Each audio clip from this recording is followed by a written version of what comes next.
Luetkemeyer. Thank you, Madam Chairwoman.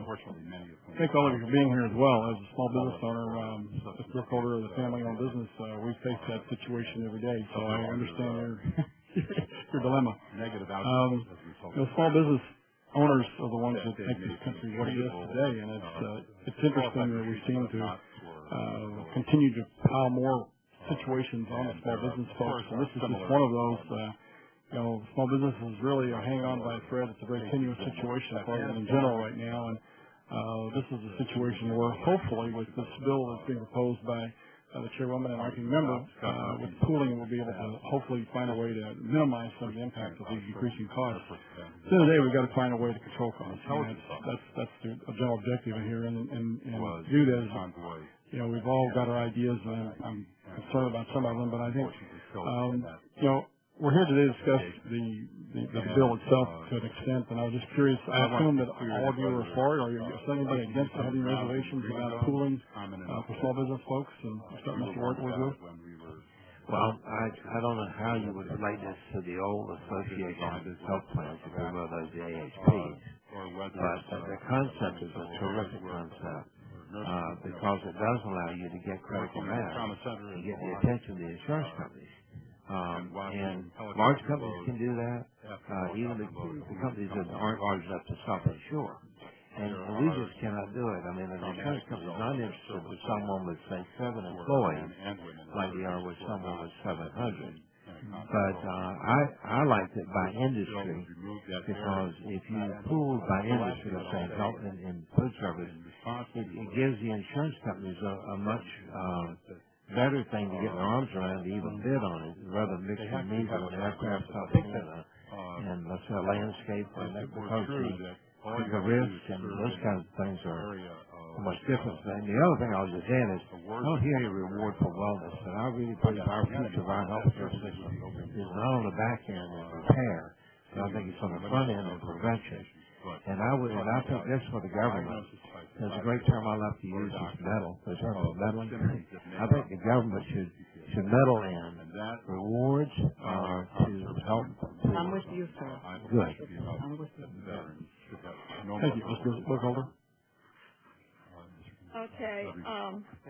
There again, I think if we don't pool, then what happens is that the size of the group is greatly diminished. Where, for example, with small businesses right now, that group is the size of that business. We employ a total of 15 employees. 6 months ago, we had 18, but because of the economy, we have had to cut back. Now, the other thing is that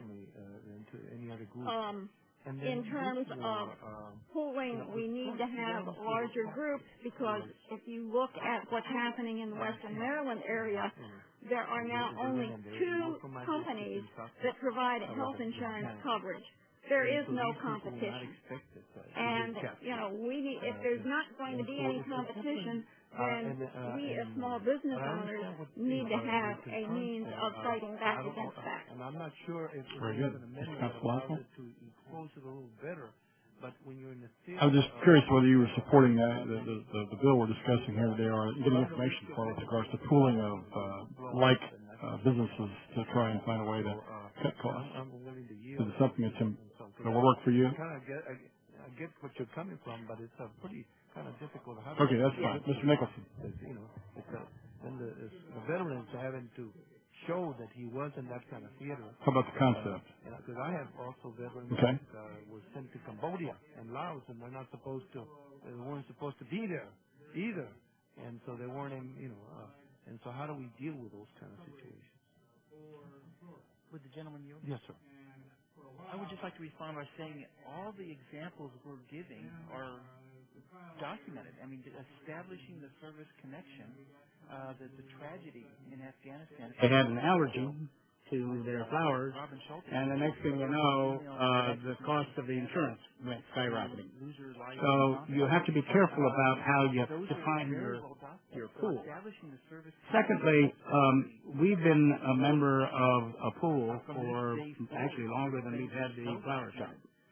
And when we entered, after we passed the underwriting test, We've been a member of that pool ever since, which has been very advantageous for us. During that last 20 years, I've had 2 heart attacks. My wife has had breast cancer, and we've stayed the same because we haven't had to change our underwriting because of being members of that pool. But the difficulty was that this pool was composed of very small businesses, just like ours. And as a result, it had a very good experience. And as a result, its rates did not go up quite as much as everybody else. Until 2 years ago, because of competition, the consultant industry looked at it and said, hey, you, Mr. Employee with 20 employees, can drop your insurance and join this pool, and it'll be a lot cheaper for you.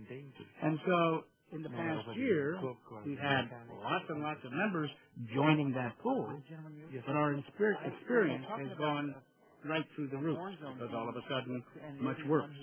And that's why from December, my rates are probably going to double. So be careful about the pooling process. Okay. My time is really up. I will yield back to the chair. Thank you, Mr. Chairwoman. Mr. Grace, do you have any other questions? Well, let me thank the members of the panel, and let me just say, Mr. Luetkemeyer, our